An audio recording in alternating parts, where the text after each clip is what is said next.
ଜୟ ଜଗନ୍ନାଥ ସାଙ୍ଗମାନେ ଆଜି ମୁଁ ବନେଇଛି ଓଡ଼ିଆ ରେସିପି ମସୁର ଡାଲିର ଡାଲମା। ଡାଲମା ତ ଏମିତି ଅନେକ ପ୍ରକାର ଡାଲିରେ ହେଇଥାଏ। ଆଜି ମୁଁ ମସୁର ଡାଲିରେ କରିଛି। ପ୍ରେସର କୁକରରେ ମସୁର ଡାଲି ଧୋଇକି ନେଇଯିବେ, ଅଳ୍ପ ପାଣି ଦେବେ। ପରିବା ଆପଣ ନିଜ ଇଚ୍ଛାରେ ନେବେ। ମୁଁ ନେଇଛି ଆଳୁ, ସାରୁ, ମାଟି ଆଳୁ, ବିନ୍ସ, ଗାଜର ସବୁ ଦେଇଦେବେ। ବାଇଗଣ, ଟମାଟୋ ପରେ ଦେବେ, କାହିଁକିନା ସେଥିରେ ଦେଲେ ସେ ଆଗ ସିଝିଯିବ। ଲୁଣ ଦେଇଦେବେ ସ୍ୱାଦ ହିସାବରେ, ହଳଦୀ ଗୁଣ୍ଡ, ଅଦା କୋରା, ଗୋଟେ ତେଜପତ୍ର ଦେଇ ଭଲ ଭାବରେ ଗୋଳେଇକି ପ୍ରେସର କୁକର ଖାଲି ଘୋଡ଼ଣୀଟା ଦେଇଦେବେ, ହୁଇସିଲ୍ ଦେବେନି। 5 ମିନିଟ୍ ଫୁଟିଗଲା ପରେ ବାଇଗଣ ଆଉ ଟମାଟୋ ଦେଇଦେବେ। ତାପରେ ତାକୁ ଭଲ ଭାବରେ ମିଶାଇ ଦେବେ। ମିଶାଇ ଦେଇକି ତାପରେ ତାକୁ ହୁଇସିଲ୍ ଦେଇଦେବେ, ମାନେ ତାର କଭର୍ ଦେଇଦେବେ। କଭର୍ ଦେଇକି ମିଡ଼ିୟମ୍ ଫ୍ଲେମ୍ରେ ଗୋଟିଏ ହୁଇସିଲ୍ ଆସିବା ପାଇଁ ଛାଡ଼ିଦେବେ, ବେଶୀ ଦେବେନି, ସିଝିକି ସେଇଟା ପୁରା ଘାଣ୍ଟି ହେଇଯିବ। ତାପରେ ଘୋଡ଼ଣୀ ଖୋଲିଦେବେ, ଦେଖିବେ ସେ ପୁରା ଡାଲମା ସିଝି ଯାଇଥିବ, ମାନେ ଭଲ ଭାବରେ ପୁରା ସବୁ ମିଶି ଯାଇଥିବ ଡାଲି ସାଙ୍ଗରେ। ଡାଲି ବି ବେଶୀ ଫିଟି ନଥିବ। ତାପରେ ତାକୁ ତଡ଼କା ଦେବା।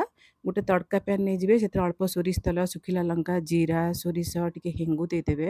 ତାପରେ ରସୁଣକୁ ଦରଛେଚା କରିକି ଦେଇଦେବେ। ତାପରେ ସେଇ ତଡ଼କାକୁ ଡାଲିରେ ମିଶାଇ ଦେବେ, ଡାଲମାରେ ମିଶାଇ ଘୋଡ଼ଣୀ ଦେଇଦେବେ, ତାର ବାସ୍ନାଟା ସେ ଭିତରେ ରହିବ। ତାପରେ ଘୋଡ଼ଣୀ ଖୋଲି ଭଲ ଭାବରେ ତାକୁ ମିଶାଇ ଦେବେ। ଭଲ ଭାବରେ ମିଶାଇ ଦେଇ ସାରିଲା ପରେ କିଛି ଭଜା ଜିରା ଆଉ ଲଙ୍କା ଗୁଣ୍ଡ ତା ଦେହରେ ଦେଇଦେବେ, ଭଲ ବାସ୍ନା ଆସିବ। ଦେଇକି ଭଲ ଭାବରେ ତାକୁ ଗୋଳେଇ ଦେବେ। ତାପରେ କିଛି କଟା ଧନିଆ ପତ୍ର ଦେଇଦେବେ।